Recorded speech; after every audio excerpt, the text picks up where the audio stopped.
everyone, welcome back to my channel. Hari ini, kita 2 minggu news doang ya? Ya kan kita belum rilis apa-apa ya? Iya, jadi ada ini iPhone 14 Pro. Shout out buat Tokopedia yang udah minjemin. Spoiler, saya tidak akan upgrade dari iPhone XR ya. Karena saya hanya mendapatkan kegunaan seperti strata sosial. Kalau orang lihat, gila orang kaya. Padahal kan dicicil 24 bulan. Terus ada apa lagi kita ya? Logitech Brio 500. Terus ada headset Artis Nova 7. Terus ada JetPod juga nanti harusnya. Itu apa tuh? Lu tunjuk bawa apa? Mooncake. Oh, Logitech. Itu emang gue review? Enggak, itu pre-roll. Oke, kita akan mulai berita hari ini. Kita mulai dari Logitech G Fit. Jadi Logitech G Fit ini adalah TWS terbaru dari Logitech. Yang secara fundamental dia emang ngejual si Lightspeed-nya. Jadi bisa 2.4, bisa Bluetooth, jadi multi-platform dan harusnya udah aman banget untuk secara delay karena dia pakai Lightspeed.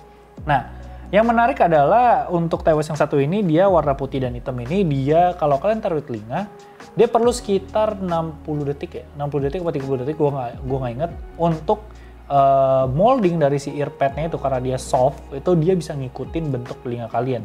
Jadi kalau dipakai sama orang lain itu bentuknya akan berubah lagi. Karena kan kalau kalian masukin dia kayak ada LED gitu loh kan, kayak telinga kalian nyala kayak kena treatment nanti dia akan ngikutin. Cuman secara harga kalau ngitung dari kurs itu 3,5 juta. 3,5 juta ya mending beli WF, mending AirPods. Tapi kita lihat seberapa bagusnya. Apanya sih? Aslinya apa? Iya 3,5 kalau gue hitung dari websitenya. Belum tahu ya kan. Kita lihat lah harganya berapa, tapi kalau 4 juta sih AirPods. Cuman kan ini beda ya ngomong-ngomong AirPods karena dia dapat dongle USB-A sama USB-C. Jadi semua platform kalian tuh udah aman. Jadi dia bukan cuma jadi sebuah TWS buat smartphone kalian doang gitu. Kedua, kita ngomongin LG Rollable Smartphone. Ini salah satu hot topic yang sangat hot. Nah, di mana si LG Rollable Smartphone ini ternyata adalah sebuah device yang memang sudah disiapkan oleh LG sebelum mereka bangkrut ya. Nah, di situ LG akhirnya memberikan, gue nggak tahu jual apa memberikan ke bukan karyawan tapi spesifik ke engineer dari si yang bikin LG ini. Bahkan di dalamnya itu ada sebuah notes dari bosnya yang kayak bilang LG sudah mati tapi kayak rollable akan terlalu berjaya. Enggak, gue ngasal sih, gue lupa isinya apa. Cuman kayak ada quote-quote lucu gitu lah. Nah, packagingnya ini God tier. Ini salah satu packaging smartphone terbaik yang pernah gue lihat. Itu kayak gue kalau kata David tuh kena outplay karena ketika kalian tarik oke. Normal dong tarik panjang rollable oke. Ternyata ditarik lagi handphonenya keluar. Wah, itu harus ditiru oleh Racing Cat. Cuma gue nggak tahu kapan gue bisa bikin mekanisme itu dan untuk apa. Terus untuk barang ini dia ukurannya 6,8 inci menjadi 7,4 inci. Buat gue sih ini sebuah smartphone yang decent banget karena emang secara look, secara UI, bahkan wallpaper-nya itu bisa adaptif antara kecil dan besar. Itu semua udah jalan sebenarnya. Jadi gue melihat sebenarnya smartphone ini tuh udah siap dirilis banget oleh LG kalau dia tidak bangkrut. Nah, LG untuk si smartphone ini buat orang yang bilang, oke, kalau gitu berarti rollable harusnya akan lebih bagus dari foldable. Tidak, Anda salah. Karena foldable emang punya kris, tapi kris garis, tapi rollable itu karena dia menggunakan panel yang fleksibel, itu otomatis dia kayak bergelombang gitu loh. Jadi kalau kalian klik bagian yang ketarik itu dia kayak bumpy gitu. Jadi nggak rata kayak smartphone gitu. Jadi masih belum sempurna. Mungkin itu salah satu alasan LG untuk tidak merilis smartphone ini di luar dia bangkrut. Lalu kita ngomongin dari si smartphone ini, kalau gue lihat dari si opa-opa Korea yang nyobain, secara experience menurut gue oke lah. Maksudnya ketika lu tarik udah jadi tablet, sebenarnya ya emang another form of foldable, cuman emang lebih lebih tipis. Cuman emang lebih berat karena dia punya motor di dalam. Bahkan motor ini brum ini bisa ngedorong buku 2 kg. Jadi lu bisa tahu seberapa kuatnya motor ini. Dan kalau motor ini ketarik gitu dan kalian paksa, dia akan balik sendiri. Jadi sebenarnya secara safety measurement udah aman. Terus smartphone ini pakai Snapdragon 888. Tepat di mana LG bangkrut, berarti ya emang udah ready to release aja. Cuman gue rasa LG nggak punya duit marketing buat rilis handphone ini. Cuman baik lagi, ini barang yang sangat-sangat terbatas menurut gua, karena mungkin ini bukan prototype lagi, ini merupakan sebuah end product, finish product dari engineer mereka, dan karena ini sangat terbatas, nggak kayak LG Wing, ini kayaknya kalau ada yang jual atau dilelang ini bakal mahal banget. Kalau ada yang punya connectionnya boleh sih, kayak harga normal gua lelang di The Legidated. Cuman baik lagi kita ngomongin LG ya, dengan tidaknya LG ini emang kita nggak ngeliat smartphone-smartphone yang cukup bereksperimen dan berani gitu. Maksud gue, mentok-mentok kan eksperimennya kayak Dynamic Island, terus kayak ada buletan di belakang kamera kalian, handphone kalian gitu. Cuman kalau LG ini bener-bener kayak out of the box aja gitu, bikin sebuah smartphone-smartphone yang beda aja gitu. Jadi sebenarnya gue cukup kangen gitu dengan LG, tapi life's good di bagian LG ya udah mungkin sudah takdir gitu. Tapi balik lagi ya, kita ngomongin LG yang si rollable, ada satu juga harus diperhatikan, itu di bagian belakangnya itu ada satu layar kecil juga yang dibikin sebagai kayak tempat widget kayak notification, kamera dan segala macem. Dan tentu aja dengan adanya kamera yang udah bagus di belakang, ya udah nggak perlu lagi kamera depan, karena kamera depan itu bener-bener cuman kayak 2,8 megapiksel dan cuma setipis ini. Dan gue rasa nggak ada yang salah dibanding lu harus paksa under display kamera, bikin harganya makin mahal dan segala macamnya gitu. Oke. Ketiga, kita ngomongin Z Fold 4. Z Fold 4 ini seperti biasa ya, Samsung sebagai produk Korea Selatan, dia kembali memanjakan orang-orang Korea Selatan. Dia merilis sebuah bundling Z Fold 4 Korea Selatan Football Edition. Dan buat gue ini salah satu bundling yang menarik banget. Di dalam kalian dapet Z Fold 4 yang beige 512 GB, terus dapet Galaxy Watch 4 Pro kalau gue salah ingat, Galaxy Watch 4 Pro iya. Galaxy Watch 5 Pro. Terus kalian dapet jersey Korea Selatan yang udah ditandatanganin. Terus kalian dapat strap khusus, casing khusus, tema khusus, dan watch face khusus. Bahkan ada stiker dan semuanya dibanderol dalam sebuah box yang keren banget, dan itu semuanya warna merah. Jadi gue lihat si Samsung ini memang sejak Pokemon kemarin sudah mulai gatel gitu, membuat fans-fans global itu kesel gitu.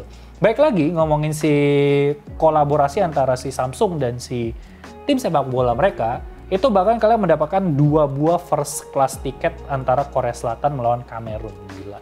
Lu bisa ngelihat Hong Min Son atau versi kurusnya gua main di pertandingan itu. Dan kita ngomongin harganya, ini cuma di 30 juta rupiah. 30 juta itu emang kayak harga Z Fold ditambah Galaxy Watch. Ini Anda dapat jersey. Cuman sayangnya dia hanya terbatas sebanyak 50 piece. Tapi setidaknya kita bisa ngelihat, semoga nanti kedepannya brand-brand Indonesia kayak Infinix itu Indonesia kan? Merilis apapun lah brand Indonesia, mungkin ada smartphone merilis hal-hal seperti ini, kolaborasi dengan tim bulu tangkis, mungkin akan menjadi sebuah hal yang keren menurut gua. Dan selanjutnya kita ngomongin iPhone 14 Pro. Kameranya kemarin sempat bermasalah, dimana kalau kalian pakai third party application seperti TikTok, Instagram, itu dia bergoyang-goyang bagaikan lagu TikTok, dan akhirnya membuat beberapa tuh aplikasi yang nge-crash gitu. Sebenarnya hal ini bukan jadi hal yang besar karena kalian hanya cukup sabar menunggu, karena ini kan krusial ya. Jadi timnya Apple langsung kebakaran, langsung bikin fixnya di iOS 16.0.2, jadi udah aman. Kalau kita ngomongin iOS 16, itu ada satu fitur di mana kalian tuh sekarang bisa always on display di iPhone 14 Pro. Cuma kan gue tahu kalian, beberapa dari kalian yang nonton pasti belum megang 14 Pro. Iyalah, orang saya aja pinjem, saya aja nggak beli. Kalian kan pasti masih mikir-mikir nunggu review dari saya kan. Di sini sebenarnya kalian bisa membuat always on display-nya itu kayak Android. Jadi kenapa kayak Android? Karena kalian tahu always on display dari iPhone sendiri kan cuman ngedim wallpaper-nya. Tapi kalau kalian ganti ke Do Not Disturb, dia bisa kayak Android yang full black. Nah, ini bisa kalian lakukan dengan kesettingan Do Not Disturb, dan kalian tuh ganti untuk bagian lupa. Jadi gue cek dulu sebentar. Do Not Disturb. Kalau di fokus, di Do Not Disturb, di bagian option, nanti ada tulisan dim lock screen. Itu bisa kalian ganti. Oke. Lanjut ke berita selanjutnya, ngomongin iPhone 14 sendiri. Ini kembali lagi dari Mas Bagus. Kemarin kan udah ngomongin kalau iPhone 14 sendiri akan masuk di November. Dan ini semakin diperkuat dengan adanya data di Kemenperin yang memperlihatkan udah terdaftar TKDN. Jadi tinggal ditunggu aja dan tinggal berdoa saja. Semoga tabungan kalian cukup. Pinjol nggak usah, tapi kalau pinjol pakai KTP teman nggak apa-apa. sama berharap harganya itu lebih terjangkau. Ya sebenarnya gue rasa kalau udah 2 bulan harusnya dia lebih mahal dari Inter karena kan udah 2 bulan ya. Iya harusnya biasanya seperti itu. Tapi iBox lebih mahal kalau dijual lagi. Ingat ya, itu sudah menjadi hukum alam yang tidak bisa dilawan. Lanjut kita ngomongin seorang YouTuber yang udah gila, tapi terima kasih kepada YouTuber gila ini.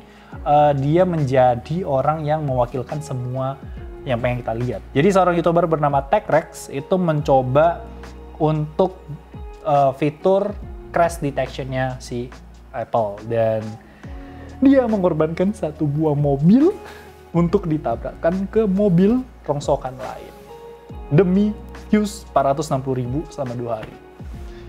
Tapi dia berjasa untuk banyak orang, dan dari situ percobaan itu diperlihatkan kalau ternyata crash detection ini pun kalau kalian cuman kayak ini mobil, ini rongsokan kayak ngeng, dar.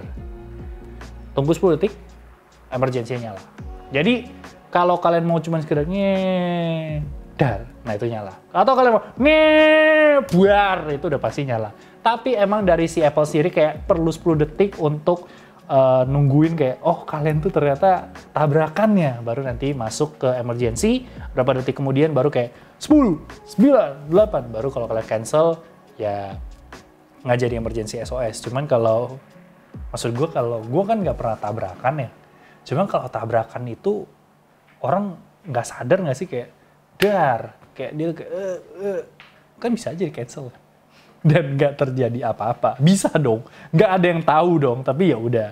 Setidaknya terima kasih, kita semua harus berterima kasih sama TechRex untuk menyobain hal ini. Ada satu orang juga sih sebenarnya di Reddit. Ini sebenarnya dia bukan nyobain, tapi emang pure dia tabrakan.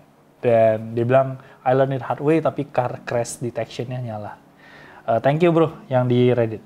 Oke, kita masuk ke iPhone 15 Ultra ya. Jadi ini kemarin gue udah bahas terkait 15 Ultra.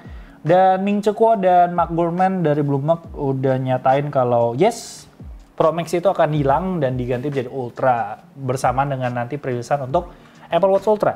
Jadi baik lagi kalau kita ngomongin mungkin perilisan si Plus itu emang menjadi sebuah persiapan Apple buat tahun depan. Karena kalau lu nggak sanggup beli Ultra, ya mentok-mentok Plus, karena kalau Pro pasti ukurannya nggak sesuai dengan kalian. Jadi harusnya memang sudah ancang-ancang dari Apple, tapi saya tetap berharap Apple kau hilangkan itu Plus, kau balikan Mini. Kalau tak mau ya setidaknya kau keluarkan Mini, normal, Plus sama Pro gitu. Tapi baik lagi, Apple akan tetap melakukan skema monopoli SoC yang sama, di mana untuk si Pro Series dan Ultra itu bakal dapat A17 Bionic, sedangkan iPhone 15 itu bakal dapat A16 Bionic. Jadi mulai sekarang kalian akan merasakan adanya sebuah gap lagi selain sosial, tapi performa juga kalian berasa. Cuma kalau kita ngomongin kalau kalian pengguna A16 ke A17 ya sebenarnya tipis gitu, jadi nggak harus upgrade juga. Maksud gue pakai 10R yang 10R itu berapa ya? A11 atau A12 gue lupa. Ini gue sekarang megang A16, nggak berasa, tetap bisa kerja, nggak ada hubungannya.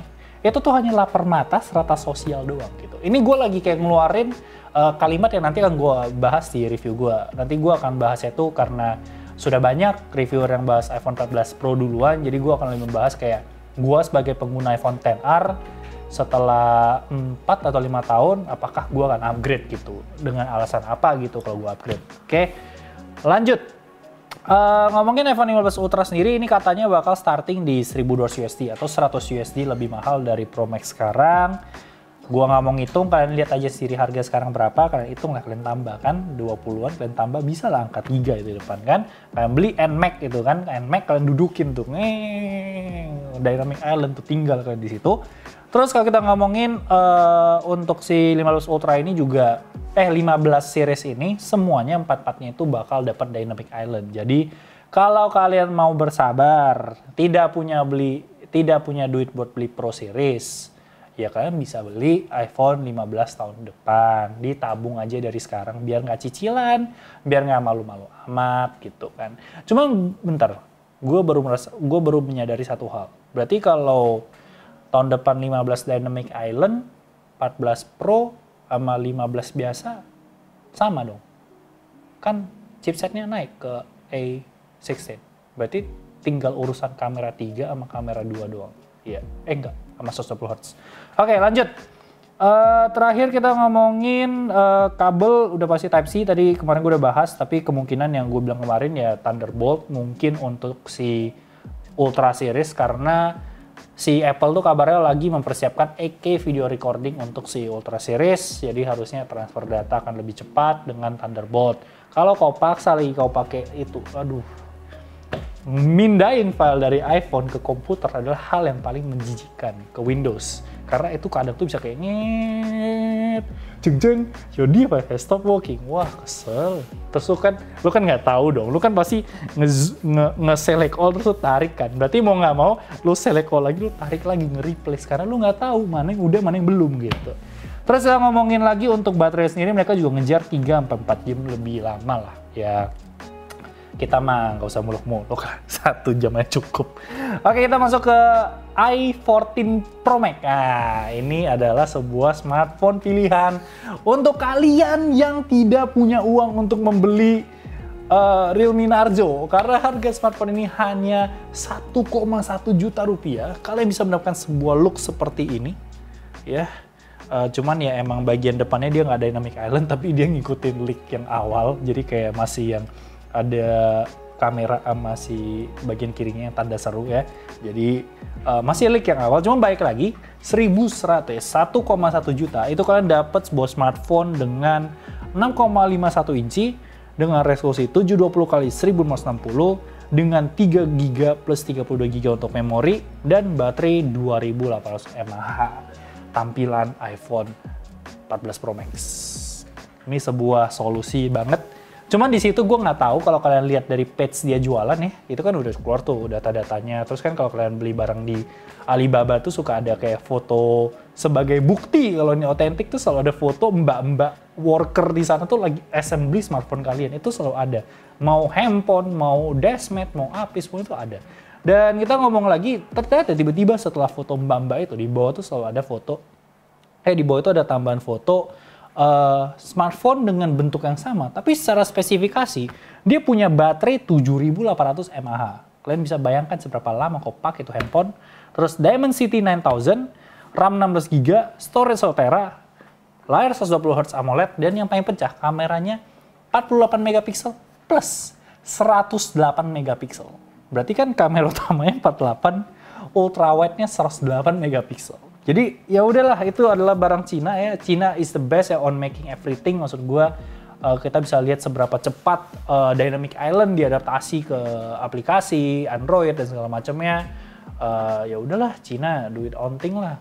Maksud gue Cina ini kan emang gila ya. Kayak kita ngomongin mainan aja, Hot Toys perlu berapa lama Cina bisa ngeluarin duluan. Oke, sampai jumpa di video selanjutnya.